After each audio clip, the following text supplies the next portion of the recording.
like, I don't think we're currently doomed.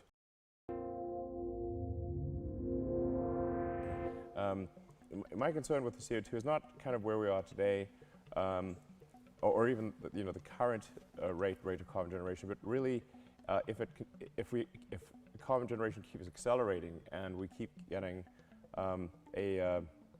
that increase in the Keeling curve, the CO2 parts per million in the atmosphere, and if we keep going and if we're complacent, then I think we could. There's some risk of sort of nonlinear climate change. This has to end up with renewable, sustainable energy. It's tautological. It's really just a question of, do we try to get there sooner or later? And we should try to get there sooner. It's obvious. Why run the? How long do you want to run this experiment? Yeah, it's also true that even if we stopped CO2 production, that's probably still not enough, that we do need mechanisms for extraction of CO2 from the atmosphere and the oceans. I think if we stopped CO2 production today, which obviously we could not do without civilization coming to a grinding halt, and mass starvation and all sorts of terrible things happening. So we could not stop CO2 generation today, but I think at the the sort of 400, possibly even 500 ppm level, I think it's probably okay. But if as the world industrializes and we're sort of at 8 billion people, get to 9 billion people, have a lot more industrial output per person, you could see at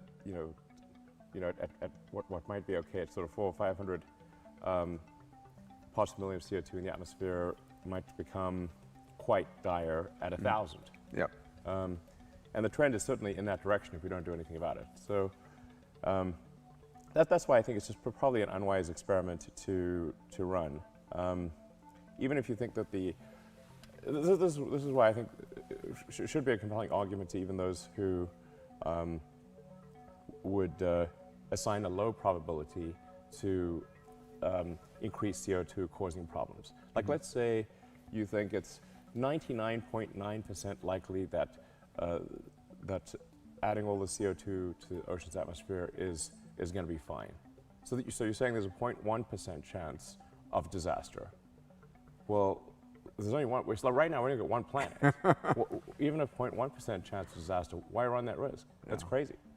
So, so I think what's likely to play out is that we will continue to add a lot more CO2 to the ocean's atmosphere, and also ocean acidification, as you know, is also an issue. It's you don't want to sort of add carbonic acid to the oceans and change the pH level because it destroys reefs and all that. So which it's actively doing right now as we're watching. Yeah, exactly. Yeah. Yes.